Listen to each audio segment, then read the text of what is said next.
യേശുക്രിസ്തുവിൻ്റെ നിസ്തുല്യമായ നാമത്തിന് ഈ പകൽ മഹത്വമുണ്ടാകട്ടെ.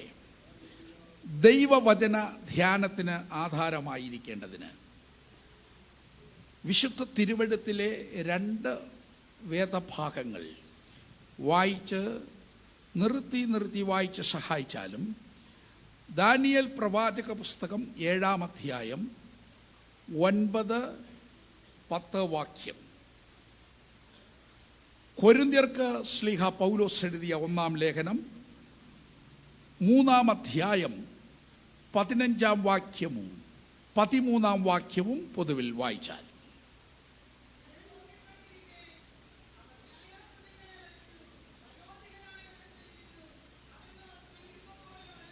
ഞാൻ നോക്കിക്കൊണ്ടിരിക്കെ അവർ ന്യായാസനങ്ങളെ വെച്ചു, വയോധികനായ ഒരുത്തൻ ഇരുന്നു. അടുത്തത്,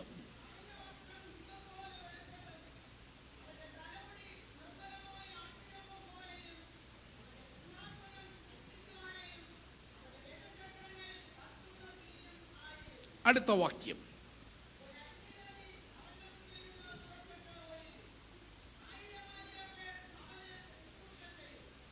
മതി. കൊരിന്ത്യർക്ക് എഴുതിയ 1-ാം ലേഖനം അതിൻ്റെ 3-ാം അധ്യായം 15-ാം വാക്യവും 13-ാം വാക്യവും.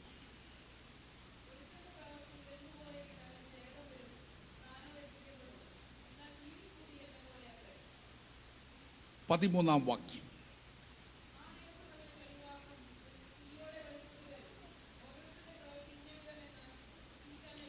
ഓരോരുത്തൻ്റെ പ്രവൃത്തി ഇന്നവിധമെന്ന് തീ തന്നെ ശോധന ചെയ്യും. വായിച്ച് കേൾക്കപ്പെട്ട ദൈവവചനങ്ങൾക്കായി സ്തോത്രം. ഈ വാക്യങ്ങളെ ആധാരമാക്കി നമ്മുടെ തീമിൽ ഉള്ള വിഷയം നാം ശ്രദ്ധിച്ചു കാണും. തീ ശോധന കഴിക്കും നാൾ എന്നുള്ളതാണ്.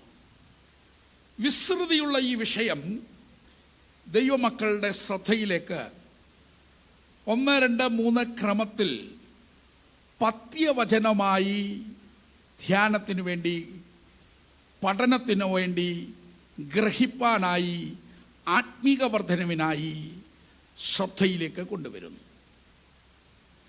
തീ ശോധന കഴിക്കും നാൾ. ഇത് എന്താണ്? ഈ വിഷയം ഗ്രഹിപ്പാൻ ഇന്ന് നാം ആദ്യം വായിച്ച വാക്യം, ദാനിയേൽ പ്രവചനം 7-ാമത്തെ അധ്യായം 9-ാമത്തെ വാക്യത്തിൽ പരാമർശിക്കപ്പെട്ടിട്ടുള്ള ന്യായാസനങ്ങളെ വെച്ചുവെന്നും വയോധികനായ ഒരുത്തൻ ഇരുന്നു, അടുത്തത് അവൻ്റെ വസ്ത്രം ഹിമം പോലെ വെളുത്തതും അവൻ്റെ തലമുടി നിർമ്മലമായ ആട്ടുരോമം പോലെയും അവൻ്റെ സിംഹാസനം അഗ്നിജ്വാലയും അവൻ്റെ രഥചക്രങ്ങൾ കത്തുന്ന തീയുമായിരുന്നു. ഈ പ്രവചന സൂക്തത്തിൻ്റെ അർത്ഥമെന്താണ്? ദാനിയേൽ നോക്കിക്കൊണ്ടിരിക്കുമ്പോൾ 9-ാമത്തെ വാക്യം, ന്യായാസനങ്ങളെ വെച്ചു, അടുത്തത് വയോധികനായൊരുത്തൻ ഇരുന്നു. ഈ വ്യക്തിക്ക് സമാനമായ ചിന്ത വെളിപ്പാട് പുസ്തകം 1-ാം അധ്യായത്തിൽ കാണാൻ പറ്റും.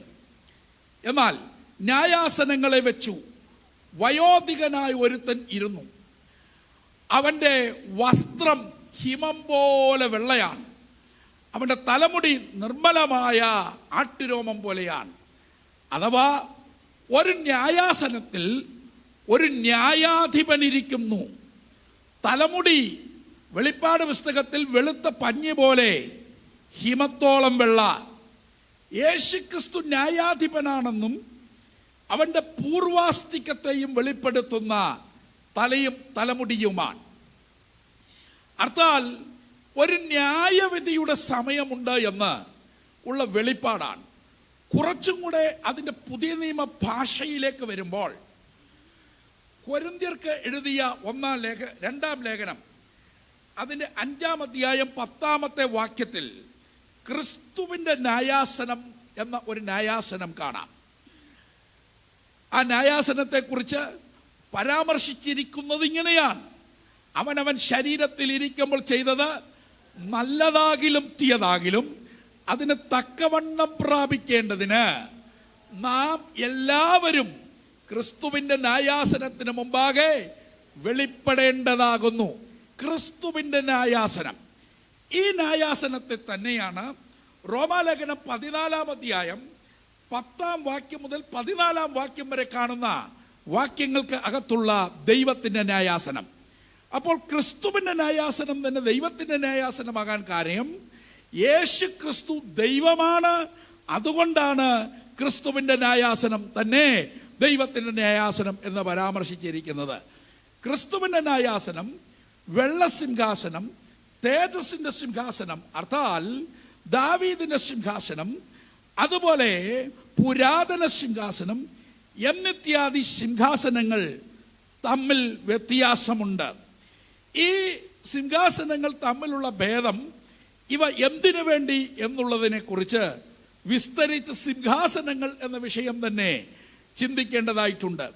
ക്രിസ്തുവിൻ്റെ ന്യായാസനം രക്ഷിക്കപ്പെട്ട് സ്നാനപ്പെട്ട് ദൈവകൃപയിൽ നിൽക്കുന്ന പുതിയ നിയമ വിശ്വാസികൾക്കും, അപ്പോൾ തന്നെ യാഗം കഴിച്ച് നിയമം ചെയ്ത പഴയ നിയമ വിശ്വാസികൾക്കും 24 മൂപ്പന്മാർ അടങ്ങിയ ആ സംഖ്യ കൊണ്ട് വിവക്ഷിച്ചിരിക്കുന്ന പഴയ നിയമ പുതിയ നിയമ വിശുദ്ധന്മാരുടെ സംഘം, അവർക്ക് വേണ്ടി മാത്രമുള്ളതാണ് ക്രിസ്തുവിൻ്റെ ന്യായാസനം.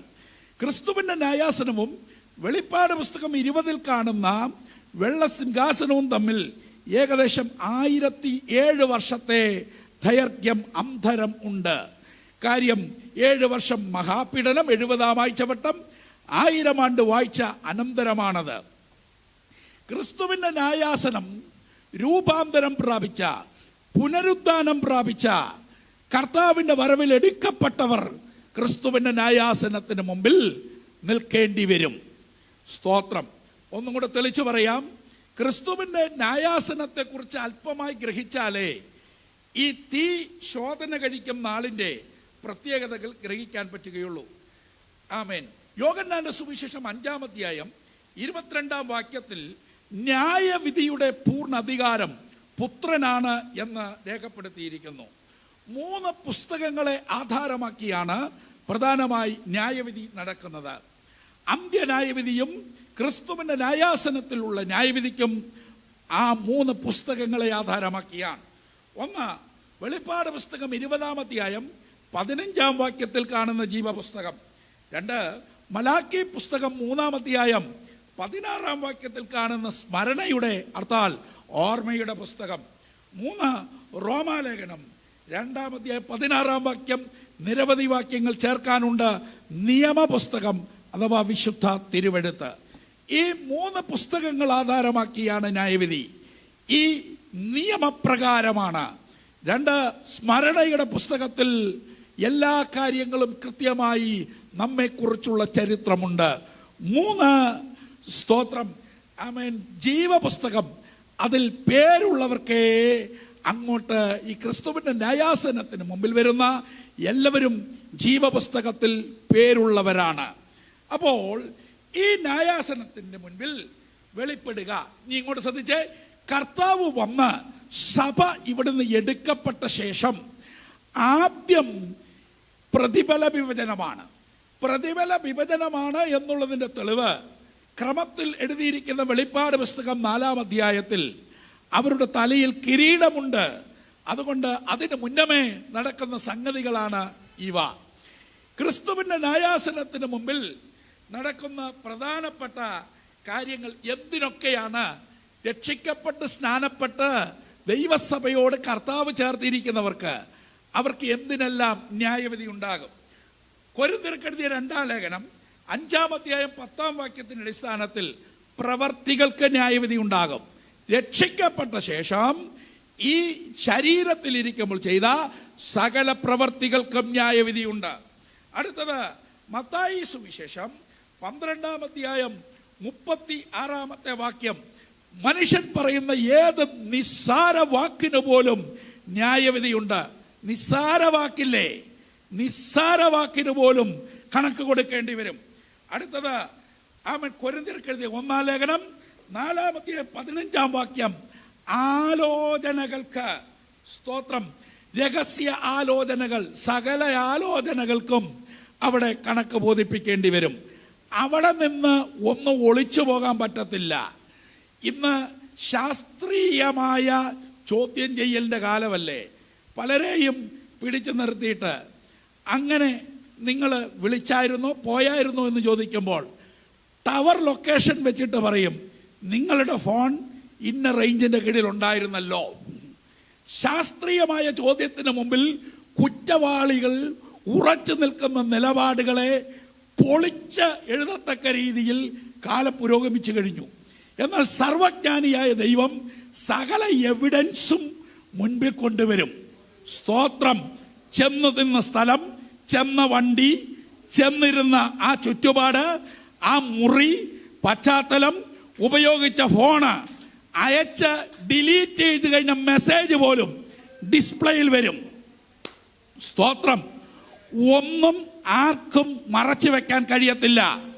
അതുകൊണ്ട് ക്രിസ്തുവിന്റെ ന്യായാസനത്തിന് മുമ്പാകെ പൗലോസ് ഉൾപ്പെടെ കൊരിന്തിലുള്ള സകലവരും വെളിപ്പെടേണ്ടതാകുന്നു എന്ന് പൗലോസ് പറഞ്ഞു. അവിടെ വെച്ചാണ് കിരീടങ്ങൾ ലഭിക്കുന്നത്.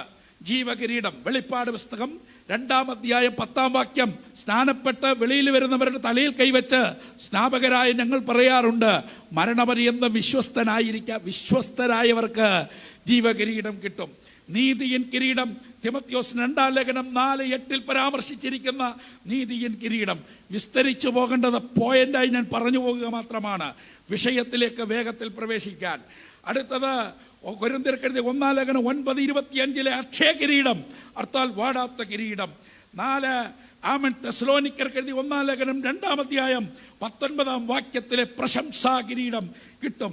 5 പത്രോസിന്റെ 1-ാം ലേഖനം 5-ാം അധ്യായം 4-ാം വാക്യത്തിലെ തേജസ്സിന്റെ കിരീടം കിട്ടും. സ്തോത്രം. സന്തോഷത്തോടൊന്ന് കരമുയർത്തി ദൈവത്തിന് മഹത്വം കരേറ്റാം.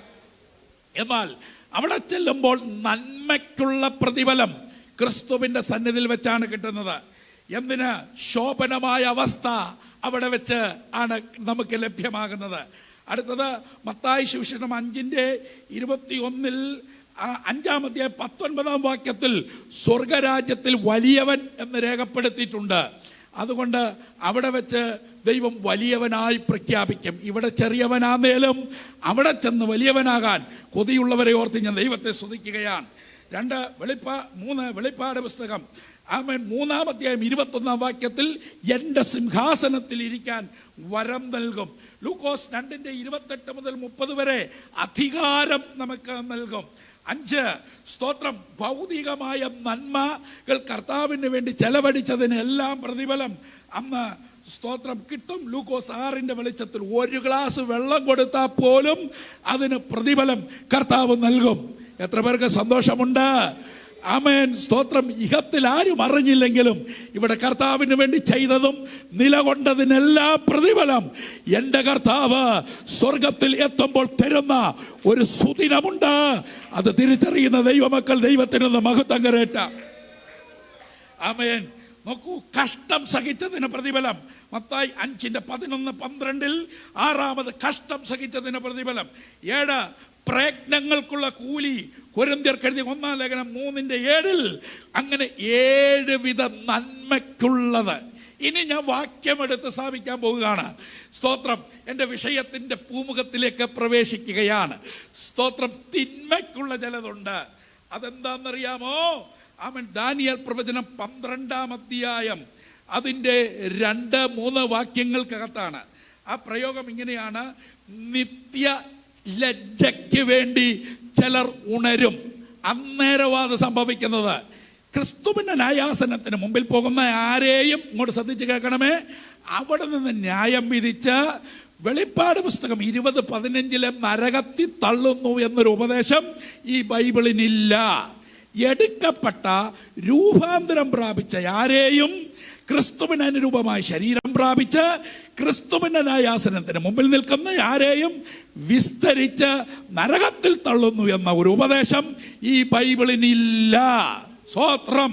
എന്നാൽ ദുഷ്ടന്മാരുടെ അന്ത്യന്യായവിധിയിൽ അവിടെയുള്ള സകലരും, അവിടുന്ന് ഒരു കക്ഷി പോലും വെള്ളസിംഹാസനത്തിന് മുമ്പിൽ നിൽക്കുന്നവൻ സ്വർഗത്തിലേക്ക് കയറുന്നു എന്നൊരു ഉപദേശവും ഈ ബൈബിളിന് ഇല്ല. സന്തോഷത്തോടൊന്ന് സ്തോത്രം ചെയ്യാമോ? അതുകൊണ്ട് ജീവപുസ്തകത്തിൽ പേരുള്ളവരെല്ലാം കർത്താവിന്റെ വരവിൽ ഇവിടുന്ന് പോകും. അപ്രത്യാശയുള്ള ദൈവമക്കൾ ദൈവത്തിന് മഹത്വം കരയട്ടാം. അപ്പോൾ ചിലര് നിത്യലജ്ജയ്ക്ക് വേണ്ടി ആ വാക്യം ഒന്ന് വായിച്ചേ.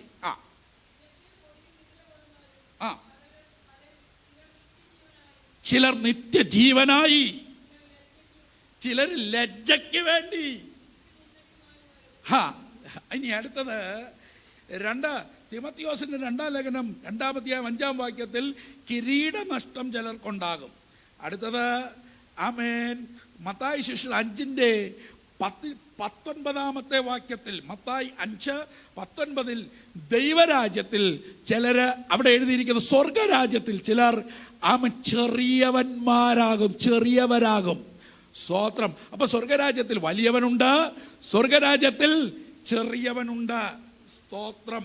അടുത്തത് കൊരിന്ത്യർ ലേഖനം 1-ാം അധ്യായം 4-ാം അധ്യായം 5-ാമത്തെ വാക്യത്തിന്റെ അടിസ്ഥാനത്തിൽ, സ്തോത്രം, 4-ാം അധ്യായം 5-ാം വാക്യത്തിന്റെ അടിസ്ഥാനത്തിൽ താഴ്ത്തപ്പെടും.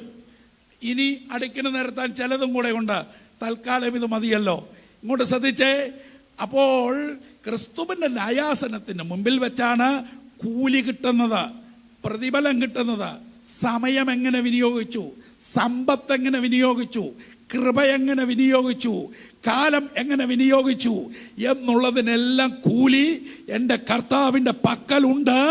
ക്രിസ്തുവിൻ്റെ ന്യായാസനത്തിന് മുമ്പിൽ ആമേൻ രക്ഷിക്കപ്പെട്ട എല്ലാവരും നിന്ന്, ഒന്നും കൂടെ പറയാം, നിർത്തി കണക്ക് പറയിപ്പിച്ചിട്ട് അങ്ങോട്ട് കേറ്റു. സ്തോത്രം. എന്നാൽ അവിടെ വെച്ച് ആരെയും വിസ്തരിച്ച് നരകത്തിൽ തള്ളുന്നില്ല. അവരെല്ലാവരും ക്രിസ്തുവിന് അനുരൂപമായ ശരീരം പ്രാപിച്ചവരാണ്. അപ്പോൾ ഇത്രയും പറഞ്ഞത് ആമേൻ ഈ കുറിവാക്യത്തിലെ വിഷയം ഗ്രഹിക്കാനാണ്. തീ ശോധന ചെയ്യും. തീ എന്ന് കേൾക്കുമ്പോഴൊക്കെ നമുക്കുണ്ടാകുന്ന ഒരു ചിന്ത എല്ലാം പരിശുദ്ധാത്മാവെന്നാണ്. എന്നാൽ ബൈബിളിൽ പലവിധ തീകളുണ്ട്. ഒന്നാമത്തെ ആമേൻ സമാഗമന കൂടാരത്തിൽ, ശലോമോന്റെ ദേവാലയത്തിലൊക്കെ സ്വർഗത്തിൽ ഇറങ്ങി വന്ന തീ പരിശുദ്ധാത്മാവിന്റെ നിഴലായ തീയുണ്ട്. അടുത്തത് ആമേൻ അക്ഷരികമായ തീ, പത്രോസ് കാഞ്ഞ തീ. മർക്കോസ് സുവിശേഷത്തിൽ ആ തീയെ കുറിച്ച് കാണാൻ പറ്റും. പത്രോസ് ആ തീയെ കായുന്നുണ്ട്. 14:67 ആമേൻ. അപ്പോസ്തല പ്രവൃത്തി 28:2 ബർബരന്മാർ കൊണ്ട തീ. ആ തീയൊന്നും ആത്മാവിൻ്റെ തീയല്ല. അവിടെ ദുഷ്ടജന്തുവിനെ കുടഞ്ഞു, അതൊന്നും ശാശൊന്നുമല്ല, അത് അണലി തന്നെയാണ്. ആ തീ ബർബരന്മാർ കത്തിച്ച തീയാണ്, വിശ്വാസി കത്തിച്ച തീയുമല്ല. അപ്പോൾ അതൊക്കെ വ്യാഖ്യാനിക്കുമ്പോൾ സൂക്ഷിക്കണം. അപ്പോൾ അത്രയും പറഞ്ഞ് വിടുകയാണ്. അപ്പോൾ അവിടെ ബർബരന്മാർ കത്തിച്ച തീ അത് അക്ഷരിക തീയാണ്. ഇന്ന് രാവിലെ അടുപ്പി കത്തിച്ച തീ ആത്മാവിൻ്റെ തീയാണോ? അല്ല, അത് അമ്മ കത്തിച്ച തീയാണ്. അതുകൊണ്ട് ആ തീ അക്ഷരികമായ തീയാണ്. അടുത്ത തീയ് ആമേൻ നരകത്തീ, ഗന്ധകം കത്തുന്ന തീപ്പൊയ്കയിലെ തീ. ആ തീക്കൊരു പ്രത്യേകതയുണ്ട്. എത്ര കത്തിയാലും ചാരമുണ്ടാകത്തില്ല. ഇവിടെയുള്ള അടുപ്പിലൊക്കെ കത്തിക്കഴിഞ്ഞാൽ ചാരമുണ്ടാകും. കാര്യം ആ തീ ദഹിപ്പിക്കുന്ന തീയല്ല. ആ തീയുടെ പ്രത്യേകത നമ്മൾ കുറച്ച് കഴിയുമ്പോൾ ഒന്ന് വായിക്കേണ്ടി വരും. അടുത്തത് ആമൻ ശോധന ചെയ്യുന്ന തീ. അതാണ് നമ്മുടെ പ്രമേയം. അഗ്നിപരിശോധനയിലെ തീ. ഈ തീ എന്താണ് എന്ന് ഗ്രഹിപ്പാൻ സ്തോത്രം പുതിയ നിയമത്തിലെ 1-2 വാക്യങ്ങൾ ശ്രദ്ധയിലേക്ക് കൊണ്ടുവരികയാണ്. കൊരിന്ത്യർക്ക് എഴുതിയ 1-ാം ലേഖനം വായിച്ച വാക്യം തന്നെ, അതിൻ്റെ ആമൻ 3-ാം അധ്യായം 15-ാമത്തെ വാക്യം പൊതുവിൽ ഒന്ന് വായിച്ചാട്ടെ. വായിച്ചോ. ഒരുത്തന്റെ പ്രവൃത്തി വെന്തുപോയാൽ ഛേദം വരും. എന്താ ഈ പ്രവൃത്തി? മോളിൽ എഴുതിയിട്ടുണ്ട്. തീ ശോധന ചെയ്യുമ്പോൾ കത്തിപ്പോകുന്ന കുറച്ച് ഐറ്റം. മോളിലെ വാക്യം 12-ാം വാക്യം മുതൽ ഒന്ന് വായിക്കാമോ? ആ അടിസ്ഥാനത്തിന്മേൽ ആരെങ്കിലും ഇന്ന് രക്ഷിക്കപ്പെട്ട് സ്നാനപ്പെട്ട് ദൈവസഭയോട് ചേർന്ന് പുറമറ്റത്തുള്ള ആരെങ്കിലും കല്ല്, മരം, പുല്ല്, വൈക്കോൽ എന്നിവ പണിയുന്നു എങ്കിൽ അവനവന്റെ പ്രവൃത്തി അതിനകത്തെ ആ വാക്യം ഒരിക്കൽ കൂടെ കാണിച്ചാട്ടെ. അവൻ കല്ല്, അതിൽ തീ പിടിക്കുന്നില്ല. മരം, പുല്ല്, വൈക്കോൽ ഇവയൊക്കെ കത്തിപ്പോകും. തീ കയറി ഇറങ്ങി കഴിയുമ്പോൾ കാണണം പ്രവൃത്തി എന്നാണ് അർത്ഥം. സ്തോത്രം. അഗ്നി പരിശോധനയുടെ അപ്പുറത്ത് നിലനിൽക്കുന്നതായിരിക്കണം പ്രവൃത്തി. ഇനി തൊട്ട് താഴോട്ട് വായിച്ചേ. തീയോടെ വെളിപ്പെട്ട് വരും. തീ തന്നെ ശോധന ചെയ്യും. ഒരുത്തൻ പണിത പ്രവൃത്തി, പുറമറ്റത്തൊരുത്തൻ പണിത പ്രവൃത്തി നിലനിൽക്കുമെങ്കിൽ അവന് പ്രതിഫലം വിഭജിക്കുന്ന സമയത്ത് പ്രതിഫലം കിട്ടും. എത്ര പേർക്ക് ഉറപ്പുണ്ട്? ഞാൻ കർത്താവിന് വേണ്ടി ചെയ്തു, പ്രസംഗിച്ചു, പണിതു, നിലകൊണ്ടു എന്നൊക്കെ നമ്മൾ ഘോരഘോരം വീരപരാക്രമശാലികളായി നമ്മൾ ചെയ്ത നിരവധി പ്രവർത്തികളുടെ വീരകഥകളൊക്കെ നമുക്കുണ്ട്. എന്നാൽ ഈ കഥയൊക്കെ അതിനൊക്കെ പ്രതിഫലം കിട്ടുമോ ഇല്ലയോ എന്നുള്ളത് സ്വർഗത്തിൽ ചെല്ലും പറയാം. വല്ലതും മനസ്സിലാകുന്നുണ്ടോ? സ്തോത്രം. ആമേൻ. നമുക്കെല്ലാം നീണ്ട ധീരവീര കഥകളുടെ, ശൂരപരാക്രമങ്ങളുടെ നീണ്ട കഥകൾ ഉണ്ട്. എന്നാൽ തീ ശോധന ചെയ്യുമ്പോൾ കാണുമോ? നോക്കൂ, ഇത് തീ വരുന്നത് വരെ എൻ്റെ പുല്ല, എൻ്റെ വൈക്കോൽ എന്നൊക്കെ പറഞ്ഞുകൊണ്ട് നിൽക്കാം. ആമേൻ. എന്നാൽ എൻ്റെ മരം എന്നൊക്കെ പറയാം. എന്ന തീ കയറി ഇറങ്ങി കഴിയുമ്പം ഇല്ല. ഇനി ഇത് കൂടുതൽ ഗ്രഹിക്കാൻ, നരകത്തിലെ തീയും അഗ്നിപരിശോധനയുടെ തീയും തമ്മിൽ വ്യത്യാസമുണ്ട്. നരകത്തിലെ തീയുടെ പ്രത്യേകത എന്താണെന്നറിയാമോ? ആമേൻ. മർക്കോസ് സുവിശേഷം 9-ാം അധ്യായം 48-ാം വാക്യം ഒന്ന് വായിച്ചാട്ടെ. 48, 49 ഒന്ന് വായിച്ച്. 2 പ്രയോഗങ്ങൾ എടുക്കുകയാണ്. നരകത്തിലെ തീയുടെ പ്രത്യേകത വായിച്ചേ. അവിടെ അവരുടെ പുഴു ചാകുന്നില്ല, തീ കെട്ടുന്നില്ല. ഇങ്ങോട്ട് ശ്രദ്ധിച്ചേ. എവിടെ? നരകത്തിലെ പുഴു എന്ത് ചെയ്യുന്നില്ല? ഇവിടുത്തെ തീയിലോട്ട് എടുത്തിട്ട് കഴിഞ്ഞാൽ പുഴു ക്ലോസ്, തീരും. അവിടുത്തെ പുഴു എന്ത് ചെയ്യില്ല? ചാകില്ല. തീ എന്ത് ചെയ്യുന്നില്ല? കെടുന്നില്ല. അടുത്ത വാക്ക് തീ കൊണ്ട് എല്ലാവരും തീ കൊണ്ട് ഉപ്പിടും. ഈ ഉപ്പിടുന്ന എന്തിനാ? നമ്മുടെയൊക്കെ അമ്മമാര് കേടുവരാതെ സൂക്ഷിക്കാൻ ഉപ്പിട്ട്, കഴിഞ്ഞ കൊല്ലത്തെ മാങ്ങ ഈ കൊല്ലത്തെ അനക്കി തുടങ്ങിയ അമ്മമാർ ഇവിടെ ഉണ്ട്. സ്തോത്രം. മനസ്സിലാക്കണേ. തീ കൊണ്ട് എന്ത് ചെയ്യും? ഉപ്പിടും. എന്ന് വെച്ചാൽ അവിടെ ചെല്ലുന്നയാൾ ആ നരകത്തീയിലോട്ട് ചെന്നുടനെ കരിഞ്ഞങ്ങ് തീരുന്നില്ല. അവൻ നിത്യവും അവിടെ കിടക്കുകയാണ്. ഇനി ഈ തീയുടെ പ്രത്യേകത ഗ്രഹിക്കാൻ വെളിപ്പാട് പുസ്തകം 20 അതിനകത്തെ 10, 14, 15, 21-ാം അധ്യായം ഇതിലെ വാക്യം കൂടെ ഒന്ന് ചടചടേന്നൊന്ന് വായിച്ച് സഹായിച്ചാട്ടെ.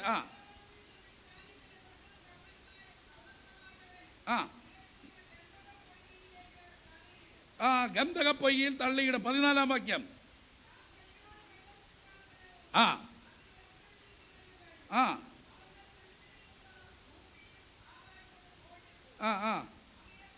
അല്ല, 15-ാം വാക്യം. 20-15. ഏവനെയും തീപ്പൊയ്കി തള്ളിയിടും. 21-8 കൂടെ ഒന്ന് വേഗം വായിച്ചോ. കേട്ടോണം, എല്ലാവരും കേട്ടോണം. ഭീരുക്കള്, അവിശ്വാസികള്, അറക്കപ്പെട്ടവര്, കുലപാതകന്മാര്, ദുർനടപ്പുകാര്, ക്ഷുദ്രക്കാര്, ബിംബാരാധികള് എന്നിവർക്കും കള്ളം പറയുന്ന ഏവർക്കും സകല നുണയനും നുണച്ചിക്കും തീയും ഗന്ധവും കത്തുന്ന തീ പൊയ്കയിൽ അത്രേ. അപ്പോൾ രക്ഷിക്കപ്പെടാതെയുള്ള ഈ ഇനത്തിലുള്ള സകല എണ്ണവും എന്ത് ചെയ്യും? ഗന്ധകം കത്തുന്ന തീപ്പൊയ്കയിൽ പോകും. എന്നാൽ ക്രിസ്തുവിൻ്റെ ന്യായാസനത്തിൻ്റെ മുമ്പിൽ അവൻ എന്തിനാണ് ഈ അഗ്നിപരിശോധനയിലെ കഷ്ടം, അഗ്നിപരിശോധനയിലെ അവൻ അതിലൂടെ കടത്തിവിടുന്നത്? എന്തിനാണ് അതിൽ പ്രതിഫലം കൊടുക്കുന്നത്? എന്തിനാണ്? ഉത്തരം ഗ്രഹിപ്പാൻ എബ്രായ ലേഖനത്തിലെ 2 ഭാഗത്തെ വാക്യങ്ങൾ വായിച്ചു നിർത്താൻ പോവുകയാണ്. 6-ാം അധ്യായം എടുക്കാം. എബ്രായ ലേഖനം 6-ാം അധ്യായം അതിൻ്റെ സ്തോത്രം 8-ാമത്തെ വാക്യത്തിൽ നിന്നൊരു പ്രയോഗം എടുക്കണം. ഒന്ന് വായിച്ചോ. മുള്ളും ഞെരിഞ്ഞലും മുളപ്പിച്ചാലോ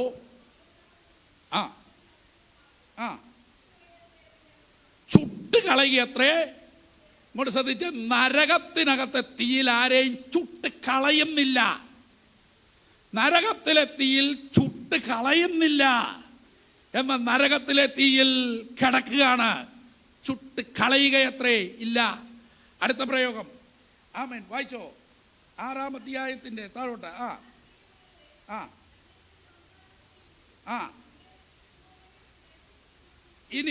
ഇനി 10-ാം അധ്യായം 26-ാം വാക്യം മുതലുള്ള വാക്യങ്ങളൊന്ന് വായിക്കാമോ?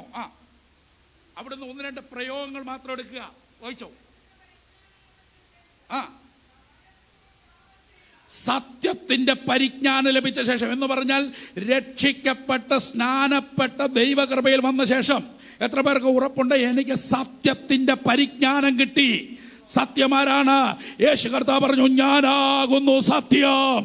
യേശു ക്രിസ്തു ആരാണെന്നുള്ള പരിജ്ഞാനം കിട്ടിയ ശേഷം മനഃപൂർവം പാപം ചെയ്താൽ പാപങ്ങൾക്ക് വേണ്ടി ഇനി ഒരു യാഗമില്ല. ഇങ്ങോട്ട് ശ്രദ്ധിച്ച് കേൾക്കണം പുറമറ്റങ്കാര്. പാപങ്ങൾക്ക് വേണ്ടി ഇനി യേശു ഇനിയും ഭൂമി വന്ന് ക്രൂശിക്കപ്പെടുന്ന പരിപാടിയില്ല. ഇനിയൊരു യാഗമില്ല.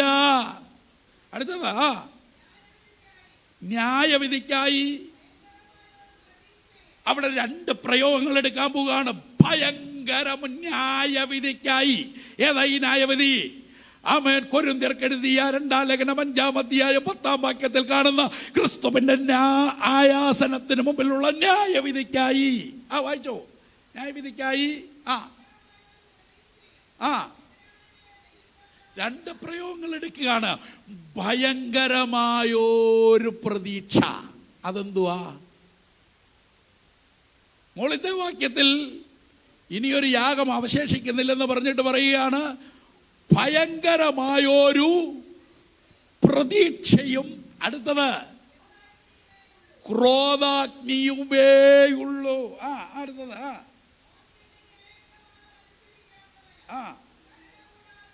അപ്പൊ ഭയങ്കരമേറിയ പ്രതീക്ഷയും ആമേൻ എതിരുകളെ ദഹിപ്പിക്കുക എന്നുള്ള പ്രയോഗം. അപ്പോൾ ഈ 2 പ്രയോഗം സൂക്ഷിച്ചു നോക്കിയിട്ട് എന്തെങ്കിലും മനസ്സിലാകാത്തുണ്ടെങ്കിൽ, ഈ സഭയുടെ ഉപദേശിയല്ലേ പ്രസംഗിക്കുന്നത്, ആശീർവാദം പറയുന്നതിന് മുമ്പ് ഞാൻ പോകുന്നില്ലല്ലോ. അതുകൊണ്ട് ആമേൻ ഇതിൻ്റെ എല്ലാ ഭാഗവും മുക്കും മൂലയും നിങ്ങൾക്ക് ചോദിക്കാം. ഇപ്പോഴല്ല, യോഗം കഴിഞ്ഞ് ബൈബിൾ ക്ലാസ് ആണെങ്കിൽ അപ്പം തരും അവസരം. ഇങ്ങോട്ട് ശ്രദ്ധിച്ചോ. അപ്പൊ ക്രിസ്തുവിന്റെ ന്യായാസനത്തിന് മുമ്പാകെ ആമേൻ ഒരാള് വരുമ്പോൾ അവനോടുള്ള ബന്ധത്തിൽ രക്ഷിക്കപ്പെട്ട ഒരാൾ തെറ്റ് ചെയ്താൽ അവനോടുള്ള ബന്ധത്തിൽ എന്തൊക്കെ കാര്യങ്ങളാണ് സംഭവിക്കുന്നത്? ഒന്ന്, ബാലശിക്ഷ. അത് വിസ്തരിച്ച് ഗ്രഹിക്കേണ്ട കാര്യമാണ്. ബാലശിക്ഷക്കകത്തെ 2 കാര്യങ്ങൾ. ഒന്ന്, അനേകരും നിദ്ര കൊള്ളുന്നു. ബാലശിക്ഷ, രക്ഷിക്കപ്പെട്ട ഒരാൾ തെറ്റ് ചെയ്താൽ, കുറ്റം ചെയ്താൽ ദൈവം അവനെ അടിക്കും.